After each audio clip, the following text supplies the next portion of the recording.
Olá a todos. Na aula passada, nós começamos o primeiro tópico de eletromagnetismo com lei de indução de Faraday. E naquele caso nós vimos a definição da lei de indução e vimos como encontrar o sentido da FEM induzida através da lei de Lenz, discutido lá aquelas duas interpretações por linhas de campo e fluxo magnético. Agora, na sequência, o próximo ponto que a gente vai estudar é a taxa de realização de trabalho. Esse ponto ele tem um certo interesse porque praticamente tudo o que nós fizemos na aula passada, quando falamos de variação do fluxo magnético, foi através da variação do campo magnético. No entanto, como vocês podem observar, a expressão do fluxo depende do campo e da área. Então, aqui nesse exemplo, você vai fixar um valor para o campo magnético e vai variar a área para assim poder variar o fluxo. Tá certo? Então a ideia vai ser a seguinte. Imagine que você tem uma região com um campo magnético constante e essas linhas estão entrando para dentro do plano do vídeo, como estamos vendo aqui. Parcialmente dentro desse campo magnético você tem uma espira retangular, de largura L, como vocês estão vendo. Tá? Para o meu referencial, que eu tracei aqui, o movimento dessa espira vai acontecer ao longo do eixo X. Tá certo? Essa espira então está parcialmente imersa na região do campo magnético, dentro de um comprimento X aqui, como vocês podem ver. Tá? Então, qual vai ser a ideia? Você vai puxar a espira para fora dessa região do campo magnético, com uma velocidade V constante. Certo? Nesse caso, pessoal, o que vai acontecer? Você vai variar o fluxo magnético aqui dentro dessa espira. Se isso é verdade, a variação do fluxo magnético, pela lei de indução de Faraday, vai induzir uma fé induzida aqui na espira, que, por sua vez, vai realizar trabalho sobre os portadores de carga nesse condutor, colocando eles em movimento, estabelecendo assim uma corrente elétrica. E pela lei de Lenz, essa corrente vai circular essa espira de tal forma a lutar contra essa variação, ou seja, contra essa força que está puxando a espira para fora da região do campo magnético. Então, qual vai ser o sentido nesse caso da corrente, horário ou anti-horário? Bom, como vocês podem ver, se vocês estiverem puxando a espira aqui para fora, o fluxo magnético estará diminuindo. Se ele vai estar diminuindo, a corrente induzida aqui na espira vai gerar um campo que luta contra essa diminuição, não é? Então, o campo induzido por essa corrente induzida tem que apontar para onde? Se o fluxo está diminuindo, então vai aparecer um campo induzido que vai lutar contra a diminuição e essa luta é representada pelo reforço do campo induzido. Então vai aparecer um campo magnético induzido para dentro do plano do vídeo. E se isso é verdade, a corrente vai circular no sentido horário, como eu representei aqui para vocês. Essa é uma interpretação. A outra interpretação, se você puxar com uma força para a direita aqui, vai aparecer uma força contrária para a esquerda aqui. Essa força magnética é devido à corrente induzida. E força magnética, nós vimos como relacionar, como escrever uma expressão para força magnética em termos de corrente e do campo externo. Lembra? Força igual a IL vetorial B. Então, se você tem uma corrente que está apontando agora aqui para cima, nesse pedaço da espira, usando a regra da mão direita, você consegue ver facilmente que essa força magnética aponta para a esquerda. Estão vendo? Então, as duas interpretações funcionam para esse exemplo. Ok? Agora sabemos, então, que se a velocidade com que a espira está saindo é constante, essa força aqui é igual a essa aqui. Correto? Eu quero encontrar a taxa de trabalho que nós estamos realizando ao retirar a espira dessa região do campo magnético. Bom, taxa de realização de trabalho, nós conhecemos lá de física 1 como potência. P igual a dW dt.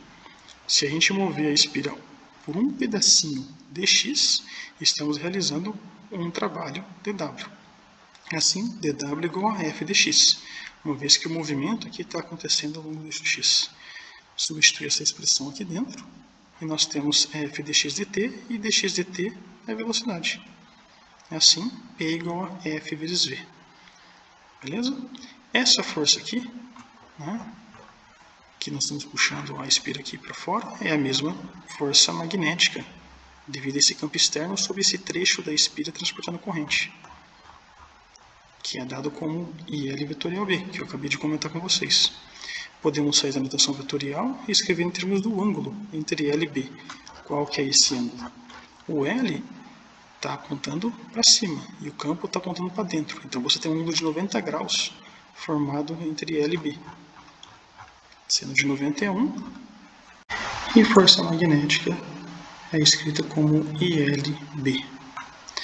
Bom, sabemos como relacionar a fé induzida na espira com essa corrente através dessa expressão aqui que nós vimos lá nos primeiros tópicos de eletrodinâmica.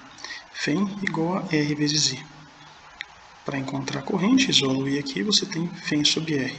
Essa Φ é a Φ que é induzida na espira. Então, pela lei de indução de Faraday, nós temos Φ igual a menos N dφB dt, onde, como estamos lidando com uma espira, esse N é igual a 1. Como nós já usamos a lei de Lenz para determinar qual é o sentido da corrente na espira, eu vou abandonar o sinal negativo nessa expressão. Então, agora nós temos fluxo, vou colocar aqui, d dt integral de V escalar dA. Lembrando que o nosso desenho era esse, eu vou considerar a área aqui usando a regra da mão direita apontando para dentro, tá? Aqui eu vou considerar, por exemplo, no sentido da corrente, para a minha perspectiva, desse desenho.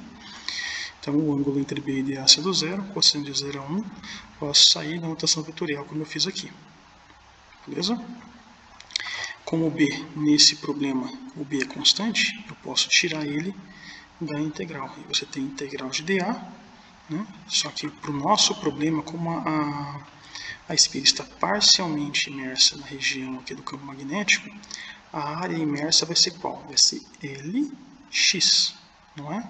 Então o nosso dA vai ser quem? Como o x é variável, fica dA igual a L dx. Então eu vou substituir ele aqui. E agora você tem B, integral de L dx, com os limites de integração variando de 0 até x, né? Até esse pedaço que nós estamos aqui nesse desenho. O L é constante e sai da integral, né? Enquanto o movimento acontece ao longo do eixo x, não há variação, né, dessa largura, então ele saiu da integral. E a integral de dx é x. Então nós temos ali ddt blx. Conforme a espira sai da região do campo magnético, o campo é constante e a largura aqui também é constante. Então eu posso tirar o B e o L do operador diferencial de tempo. Então nós temos BL dx dt. E dx dt é definição de velocidade. Então a Φ é escrita como BLV. Agora que nós temos a Φ, vamos jogar ela na expressão aqui para determinar a corrente, né? I é igual a Φ sobre R, então I é igual a BLV sobre R. Dessa forma, temos agora a força magnética ILB, vai ser escrita como BLV sobre R vezes LB. Então, força magnética é B quadrado L quadrado V sobre R. Agora que nós temos a força magnética, vamos substituir a expressão para a potência que nós tínhamos isolado ali atrás. Então, P é igual a B quadrado L quadrado V quadrado sobre R. Então, essa aqui é a taxa em que nós realizamos trabalho ao retirar a espira de dentro da região do campo magnético. Beleza?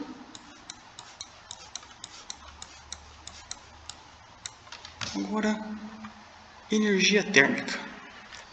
Se nós temos ali um circuito, que nem nós tínhamos mostrado aqui, se tem uma corrente que está percorrendo um resistor ou qualquer condutor, nós temos ali calor aparecendo nesse resistor.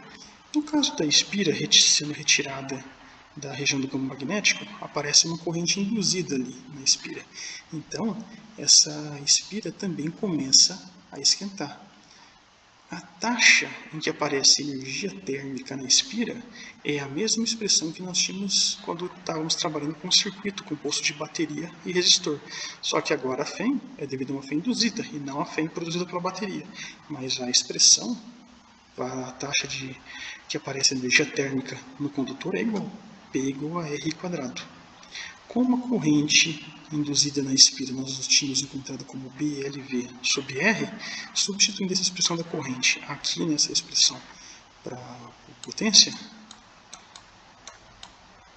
nós temos ali, ó, P igual a R vezes BLV sobre R, isso aqui é o quadrado, então ficaria R, B quadrado, L quadrado, V quadrado sobre R quadrado, esse quadrado simplifica com esse R, e olha só, temos aí a expressão para a taxa em que aparece energia térmica na espira, exatamente igual à taxa que nós tínhamos encontrado para o trabalho que nós realizávamos ao retirar a espira de dentro da região do campo magnético. Então, o que isso significa? É que todo o trabalho em que nós realizamos ao retirar a espira de dentro da região do campo magnético, né, dentro dessa região do campo aqui, aparece na forma de calor na espira nessa taxa aqui. Beleza, pessoal? Agora, uma coisa importante que vale a pena reforçar aqui com vocês, né, e discutir é o seguinte. Vocês viram que, com alguma frequência, quando nós estamos lidando com a lei de indução de Faraday, a gente acaba abandonando o sinal negativo, não é? Seja porque o problema pede o módulo da FEM, ou seja porque nós usamos a lei de Lenz para determinar o sentido da corrente previamente, correto? Agora, uma pergunta que eu faço para vocês é, eu posso ficar abandonando esse sinal assim ao nosso bel prazer? O que aconteceria se aquele sinal não existisse, já que a gente está eliminando ele sempre? Bom, aqui eu tenho um exemplo para vocês. Como nós vimos nas duas interpretações da lei de Lenz, quando você, por exemplo, aproxima o ímã da espira, você vai aumentar o fluxo de linhas de campo aqui, que pela lei de indução de Faraday vai gerar uma FEM, né? Essa FEM vai gerar uma corrente, e essa corrente induzida vai produzir um campo que lute contra essa aproximação. Então, naquele caso, surgia aqui um polo norte e aqui surgia um polo sul. Para o polo norte repelir o polo norte desse ímã, correto? Agora, se não existisse na natureza aquele sinal negativo, isso significa que apareceria um polo sul aqui e um polo norte nesse caso. Então, no momento em que você desse um toquinho aqui no ímã, por mais leve que seja para você variar esse fluxo, apareceria o polo sul. Ele puxaria o ímã ali para dentro da espira. E quando esse ímã começa a entrar aqui, ou esse polo norte começa a entrar aqui, no momento que ele começa a entrar, ele já começa a ser atraído pelo polo sul, e depois ali atraído pelo polo sul aqui de novo, e o que ia acontecer? Você ia ter o ímã oscilando dentro dessa região. Então você teria uma variação de fluxo magnético permanente, que geraria uma corrente aqui, que iria aumentando e esquentar essa espira aqui indefinidamente. Ou seja, você estaria produzindo energia do nada, o que viola o princípio de conservação de energia. Então essa situação aqui está errada. Bom,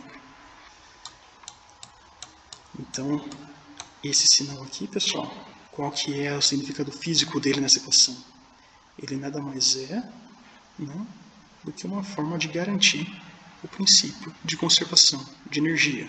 Então, todas as vezes em que você for fazer esse corte no sinal aqui, você faça isso com consciência, tá certo? Ele é criticamente importante, tá certo? Ele está diretamente ligado com a conservação de energia.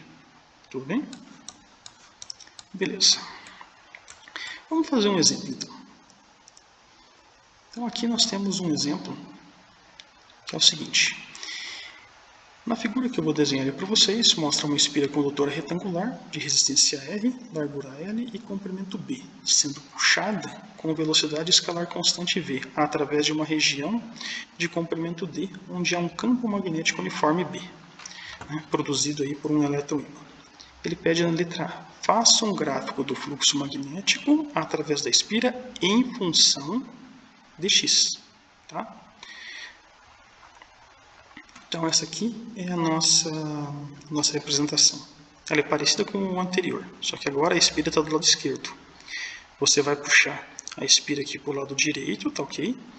E ela tem aqui continua como largura L, só que agora tem um comprimento B. Estou dando um comprimento a vocês aqui, que antes a gente não precisava. A região de campo magnético que vocês estão vendo aqui, né, é o B, tá entrando para dentro do plano do vídeo. Então, beleza. Então, o x aqui são um campo magnético. Eu não acabei desenhando aqui, mas lembre que é o campo magnético que nem o caso anterior. Como é que vai ficar o gráfico, né, do fluxo magnético variando com o tempo? Desculpa, variando com x. Quando a espira está lá fora da região do campo magnético, vai ser zero. Conforme ele entra, a área, né, imersa no campo magnético vai variar e assim vai variar o fluxo. A expressão para o fluxo é B escalar dA. Vou considerar aqui o meu campo, a minha área, como eu fiz antes, para dentro do plano do vídeo. Então, o ângulo entre B e dA vai ser zero. O meu dA aqui continua sendo o L dx, né? A área imersa aqui é Lx. Então, dA vai ser L dx, já que o L é constante. Substituindo o dA aqui, você tem fluxo igual a B, o B é constante, será integral de L dx com os limites de integração de 0 até x. O L seria integral dx dx. Então, olha só, você já tem o teu fluxo em função de x escrita dessa forma.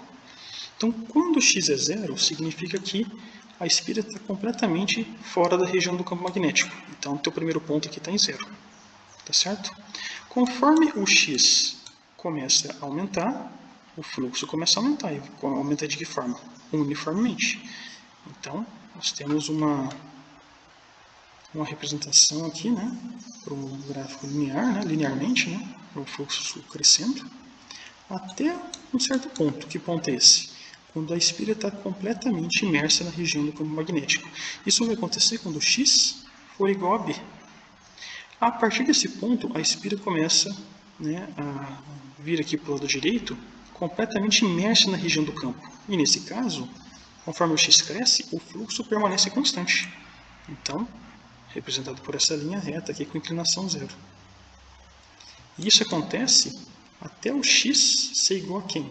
Quando esse lado da espira esteja bem aqui na borda da região do campo magnético. Isso acontece quando o x é igual a D. A partir desse ponto, a espira começa a sair da região do campo magnético. E aí, o fluxo começa a diminuir. E diminui linearmente até ela estar completamente fora da região do campo magnético. E isso acontece quando você tiver ali D mais o comprimento da espira, que é B.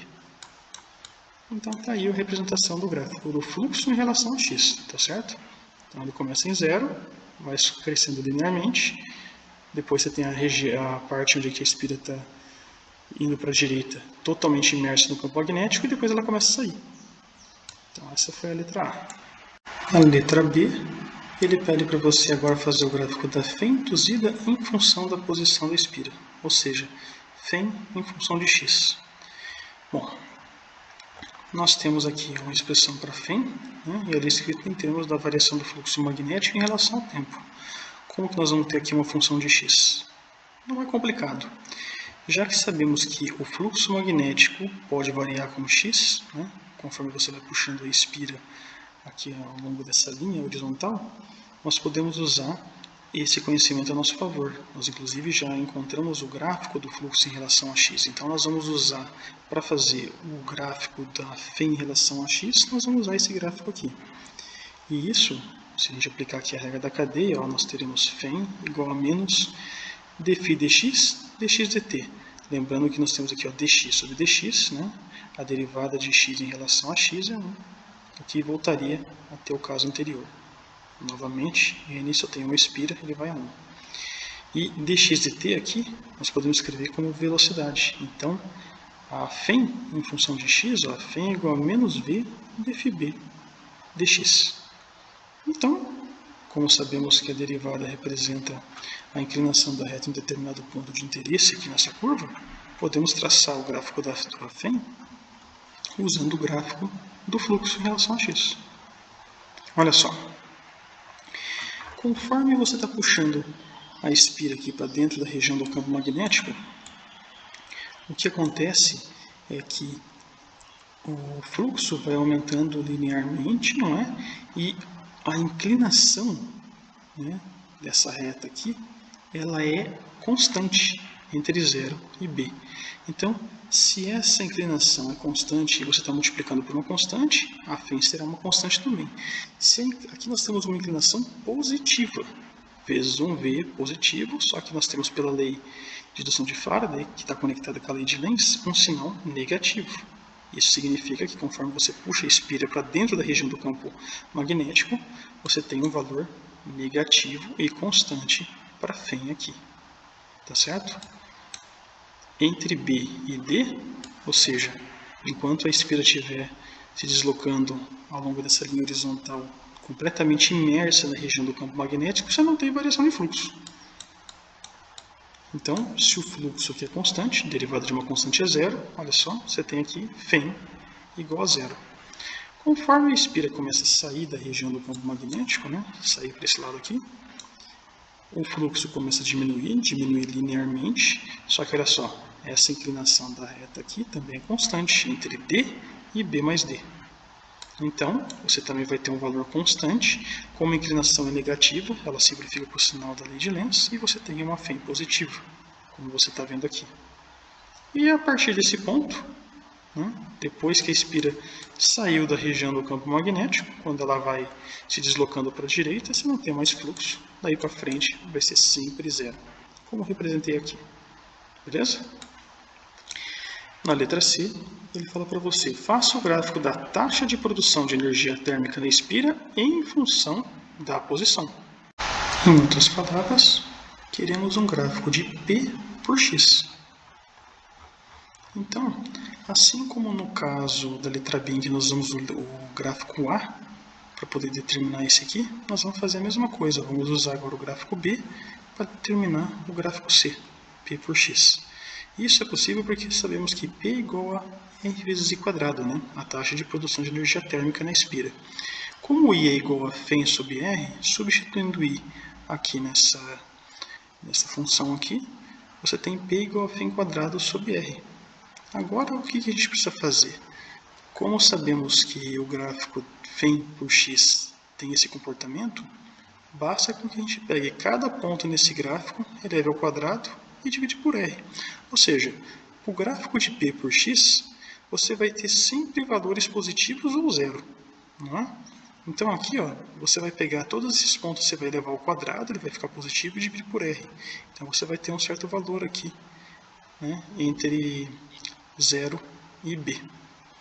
Já entre B e D, como você tem aqui φ igual a zero, você vai pegar 0 e levar ao quadrado, não vai mudar o gráfico, vai ser zero também nesse caso aqui.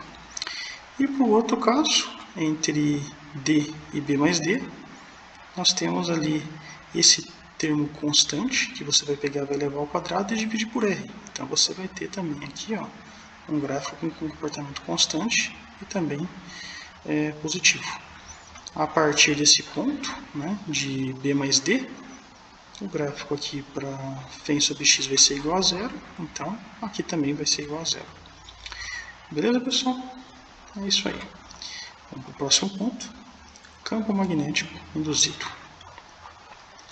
Nesse caso, eu peço que vocês considerem o seguinte, uma região com campo magnético apontando para dentro do plano do vídeo, como vocês estão vendo aqui, representado por um x. E vamos imaginar que agora o campo não é mais constante, ele vai estar aumentando. Dentro da região do campo magnético, você vai colocar uma espira condutora. Então, se o campo está aumentando, o que vai acontecer? Você tem uma variação de fluxo magnético dentro dessa espira, pela lei de indução de Faraday, você vai ter uma φ.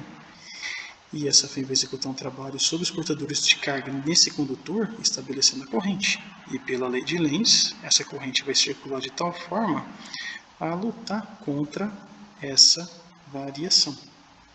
Então, se nós temos um campo para dentro que está crescendo, a corrente induzida aqui vai gerar um campo induzido para fora, para lutar contra esse aumento. E isso é representado pela regra da mão direita com uma corrente circulando no sentido anti-horário, como vocês estão vendo aqui. Agora, olha só. Uma pergunta que eu poderia fazer para vocês é: quem é o agente diretamente responsável por executar trabalhos sobre os portadores de carga dentro desse condutor? E aí? O agente responsável é o campo elétrico que aparece dentro desse condutor. É o campo elétrico que vai exercer uma força elétrica sobre os portadores, né, sobre os elétrons de condução e empurrar eles, gerando assim a corrente elétrica. Agora, um fato interessante nesse exemplo é que o campo elétrico induzido, que surge aqui de modo a executar trabalho sobre os portadores de carga, né, nesse meio condutor, ele surge nessa região independente se você tem o condutor ou não. O meio condutor é necessário para que você tenha os portadores de carga para que o campo elétrico execute o trabalho e coloque eles em movimento, estabelecendo a corrente. Mas não é necessário você ter o condutor para ter as linhas de campo elétricas induzidas. Entenderam? Então você teria linhas de campo elétricas circulares aqui, fechadas, né? No sentido anti-horário. Vocês viram que interessante? Você tem linhas de campo elétrica, né, mesmo sem o material condutor. Se você colocar um material condutor aqui, esse campo elétrico vai executar um trabalho sobre os portadores, né, sobre os elétrons de condução, e colocar eles em movimento, estabelecendo a corrente. Como não tem condutor aqui, você só tem as linhas de campo. Então, quando você varia o campo magnético, você tem uma indução de campo elétrico aqui. Aí uma pergunta que eu poderia fazer para vocês é: por que essas linhas são circulares? E uma outra pergunta que talvez eu possa fazer para, vamos dizer assim, ajudar vocês a pensar numa resposta para isso é o seguinte: por que a bolha de sabão ela é redonda? Por que vocês acham? A bolha de sabão ela é redonda porque as ligações químicas formadas entre a água e o sabão, que forma essa estrutura com o gás ali dentro, a forma redonda é a configuração de energia mais eficiente possível para conter qualquer gás dentro dessa bolha. Ora, se você pensar bem, para você ter uma bolha quadrada, você precisaria de alguma forma exercer um trabalho para achatar essa bolha desse lado, desse lado, desse lado, desse lado, aqui na frente e atrás, não é? Você gastaria energia com isso. A natureza não tem essa energia. Ela sempre busca o princípio de minimização de energia. Busca sempre o máximo de eficiência. Então a bolha de sabão é redonda por esse caso, por esse motivo. Porque que é a trajetória circular e não de outra forma. Pela mesma explicação. Olha só, se você tiver uma trajetória elíptica aqui, olha só, você tem uma mudança brusca de trajetória. Tá vendo? Uma mudança brusca de trajetória requer um gasto de energia. É difícil. Então a natureza não tem essa energia. Se você tiver uma bolha com uma trajetória quadrada, olha só, você teria aqui um vértice. E para você ter uma mudança brusca, né, de trajetória, requer energia. A energia é essa que a natureza não tem. Então a circular também, ela é uma representação do menor gasto possível de energia. Tá ok, pessoal? Então você teria linhas de campo induzida concêntricas, uma dentro da outra. Tá ok? E aí, para reforçar, temos a definição. Campo magnético variável, né? Campos magnéticos variáveis produzem campos elétricos induzidos. Só para concluir o nosso ponto aqui sobre essa ideia de gasto de energia, um análogo mecânico que eu posso sugerir vocês a imaginar é o seguinte: pensa como seria difícil você estar num carro e você ter que executar uma curva dessa forma. Não seria muito mais difícil executar uma curva dessa forma do que se você estiver numa trajetória circular? Então tá aí, ó, um belo exemplo de como seria o gasto de energia para fazer uma curva com uma mudança brusca de trajetória assim ou assim em relação a uma trajetória circular. Tranquilo? Beleza. Então agora vamos encontrar uma expressão para a nossa FEM induzida. Né? Essa FEM induzida, né? Lembrando que agora nós estamos trabalhando com uma nova grandeza física e que ela vai ser escrita em termos deste campo elétrico e não mais em termos de carga. Mas para isso, como nós só temos a definição de FEM em termos de trabalho sobre portadores de carga, essa aqui vai ser o nosso ponto de partida. FEM igual a trabalho sobre Q zero. E trabalho, imaginando que você tem o trabalho executado pelo campo sob a carga, nós temos aí a expressão trabalho igual a integral de FdL. Sabemos que esse F é devido ao campo elétrico, então nós temos que a expressão do campo elétrico é Q0 vezes Z. Né? Aqui, isolando o trabalho, você tem trabalho igual a φ Q0. Então agora é só substituir o trabalho aqui dentro. Então temos integral de Q0 e escalar dl igual a φ Q0, que está aqui. O Q0 pode sair da integral, então eu posso simplificar esse Q0 com esse Q0, e temos φ igual a integral de EdL, como está aqui. No entanto, como essa φ é escrita em termos de campo elétrico induzido e esses campos elétricos induzidos são linhas fechadas de campo, nós vamos melhorar nossa interpretação de integração também por meio de uma integral fechada. Então está aí, ó. Repara que essa aqui é uma grandeza física diferente da que você tinha trabalhado lá em eletrodinâmica. Né? Não é mais escrita em termos de carga, essa φ, e sim em termos de campo elétrico induzido. Aí você pode falar assim, pô professor, mas eu já tenho uma expressão para φ induzida. Nós temos a lei de indução de Faraday. Perfeito. O que nós vamos fazer é combinar essa expressão aqui, para φ induzida, com a expressão da φ induzida dada pela lei de indução de Faraday.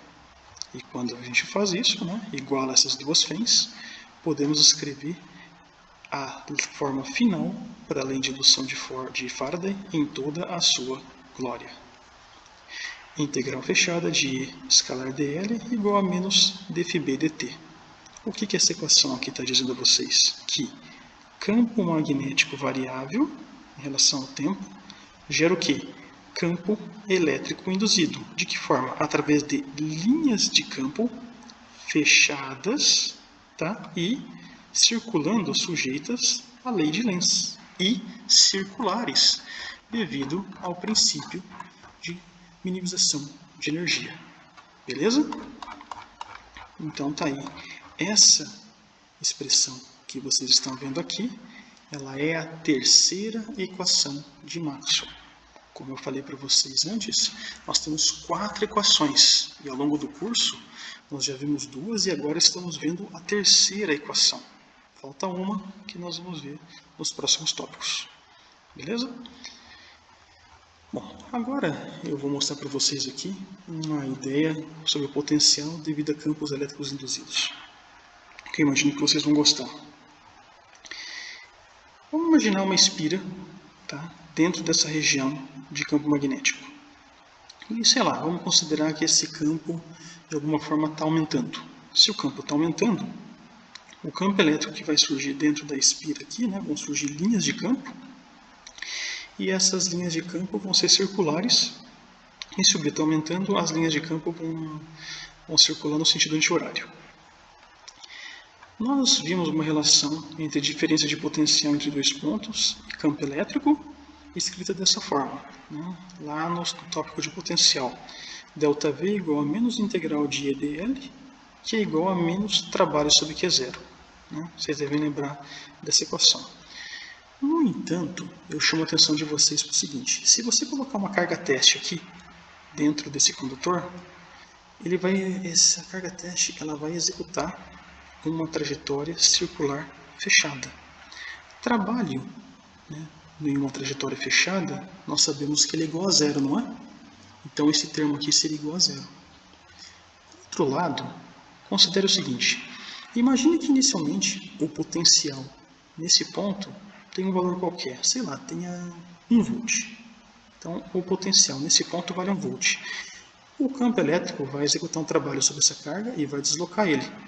E você, nesse ponto, teria um outro potencial. E aí nós teríamos uma diferença de potencial aqui. Né? Vamos dizer que o potencial aqui seja 2 volts. Aqui 3 volts, 4 volts, 5, 6, 7, 8, 9, 10 e agora? Quanto que seria a diferença de potencial nesse caso? Esse é um problema, né? Repara que você tem duas situações distintas para o mesmo problema. Você poderia ter dois valores de potencial aqui. Você poderia ter o potencial 1, né, com o potencial 10, 11, sei lá qual que era que estava circulando ali, não é? Então, esse problema, essa quebra que você está enxergando aqui, que aqui você poderia ter dois valores de potencial e ter uma diferença de potencial, e aqui você não ter, permite escrever isso aqui, ó. Potencial elétrico não tem significado para campos elétricos induzidos. E isso acontece porque agora nós estamos lidando com linhas de campo fechadas. Quando você trabalhava com essa situação, você trabalhava com distribuições de carga, e as linhas de campo elétrico naquele caso, naquelas ocasiões lá que nós trabalhamos com potencial, campo elétrico e tudo mais, essas linhas nunca eram fechadas, você tinha um ponto inicial e um ponto final. Só que agora isso não é verdade. Para campo elétrico induzido, você tem essa situação aqui. Tá ok? Então nós não temos como trabalhar com potencial elétrico devido a campos elétricos induzidos.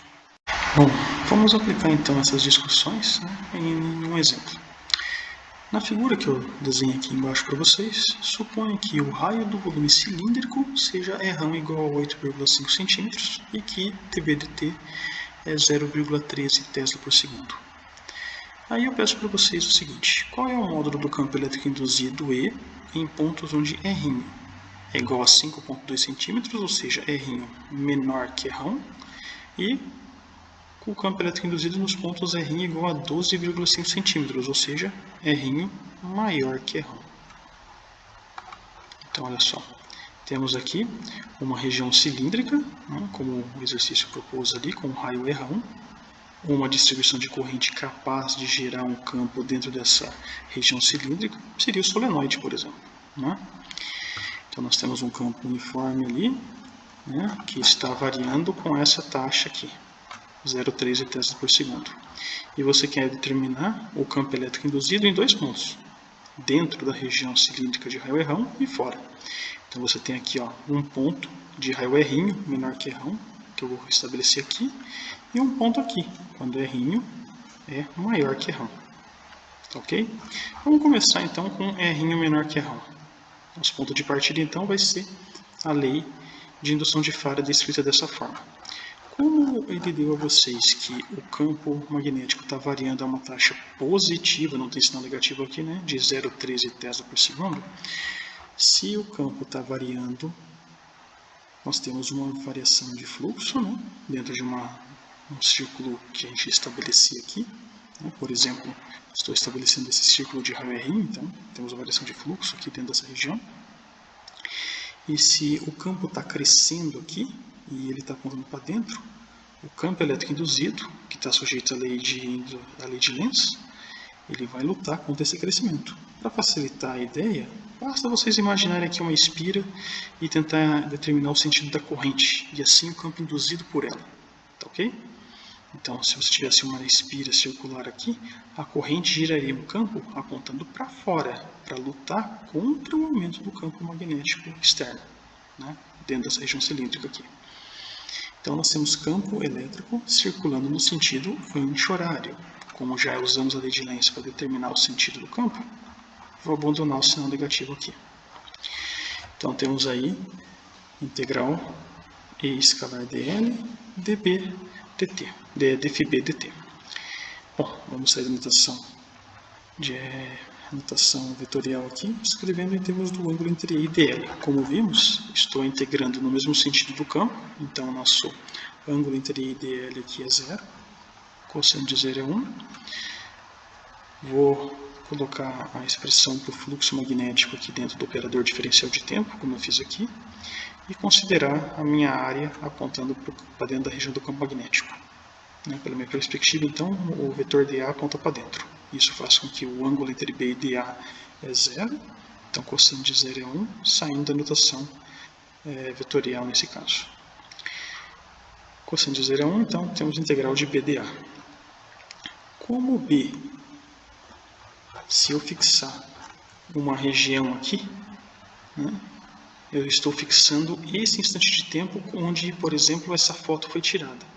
O campo, nesse caso, é uniforme e constante. Eu posso tirar o meu B da integral. Eu não posso tirar ele do operador diferencial de tempo, porque ele varia com o tempo.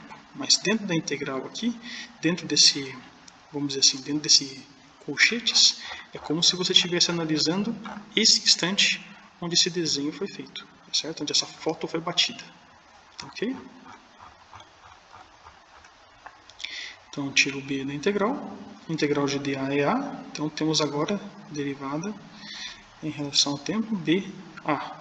Eu posso tirar o A da integral porque o A, nesse ponto que eu fixei aqui, que é devido ao valor que o exercício deu, de 5,2 centímetros, ele está fixo. Então, esse círculo está fixo. Nesse caso, ele não varia com o tempo. A área não varia com o tempo, eu tiro ela da integral. E essa área é πr², sobrou dB dt. Então, esse π simplifica com π, esse r com esse quadrado, e tem uma expressão para o campo elétrico induzido quando R é menor que R, escrito dessa forma, R sobre 2 dB dt. Agora, o que acontece quando R for maior que R? Mesma coisa, como eu já encontrei o sentido do campo elétrico induzido usando a lei de Lenz, né, eu vou integrar no mesmo sentido, tá, do campo. Isso permite que eu abandone aqui o sinal negativo, além de indução de Faraday, e saia da notação vetorial, escrevendo em termos do ângulo entre E e dl, que é zero para o nosso caso. Cosseno de zero é 1, temos a integral de E dl. Aqui o cálculo é parecido. Né? Eu vou substituir a expressão do fluxo magnético dentro do operador diferencial de tempo. Você tem ddt integral de BdA. O vetor A aponta igual ao que você tinha considerado no caso R menor que R, para dentro, né, do plano do vídeo. Então o ângulo entre B e DA é zero, cosseno de zero é 1. Temos ali, ó, ddt integral de BdA. Mesma ideia. Eu posso tirar aqui o campo da integral, né, porque é como se nós estivéssemos analisando dentro do colchetes ali um instante de tempo onde essa foto foi batida, tá certo? Eu não posso tirar o B dentro, né, de dentro do operador diferencial de tempo. Então, o B saiu da integral, a integral de dA é A. Agora, esse A eu posso tirar do operador diferencial de tempo, porque ele está fixo. Ele está fixo, só que agora essa área é πr², tá? Por que não R? Já que nós estamos lidando com um ponto R maior que R. Porque quando o R começa a sair daqui, ó, dessa região do campo, você não tem campo magnético aqui. Tá certo? A variação daquele fluxo é só dentro da região limitada, né, pela região cilíndrica de raio R. Então agora, quando esse A sai do operador diferencial, ele sai como πr². Aí tem dB dt. O π simplifica com π, né, e passa o 2R dividindo aqui. E olha só, temos uma expressão para o campo elétrico induzido quando R é maior que R, escrita dessa forma. R² sobre 2R, dB dt. Para encontrar os valores numéricos, né, para os dois casos, quando R é maior que R e menor que R, basta substituir os valores numéricos, né, que o exercício propôs aqui naquelas duas equações. E aí temos aí o resultado. Para R menor que R, o campo aqui é 3,4 mV por metro. E para R maior que R, 3,8 mV por metro. Tranquilo? Sabemos o comportamento do campo elétrico tanto dentro quanto fora daquela região cilíndrica. Isso permite traçar o gráfico do campo elétrico induzido desde o centro, né, dessa região até um ponto externo qualquer. Reparem que conforme o primeiro ponto sendo lá no centro da nossa região cilíndrica, você tem que usar essa equação aqui, que foi calculada para a região interna do volume cilíndrico. Quando R é igual a zero, é igual a zero. Então, o primeiro ponto do nosso gráfico está aqui. Conforme o R cresce, o E cresce. E cresce como? Linearmente. Então, você tem esse comportamento, ó. O campo ele vai crescendo, crescendo, crescendo, até um ponto que essa equação deixa de ser válida. Que ponto que é esse? Quando R é igual a R. A partir desse ponto, é essa equação aqui que começa a valer. E conforme o R cresce, o E diminui. E diminui como? Com o inverso da distância. Por isso que vocês estão vendo agora aqui, vocês não estão vendo o mesmo comportamento linear. Vocês têm uma curva levemente acentuada. Ok? né, até uma certa distância, que lá numa distância bem grande ele vai a zero. Então é isso daí, pessoal, é o comportamento do gráfico induzido, né, do gráfico induzido, não, desculpa, do campo elétrico induzido em relação a R.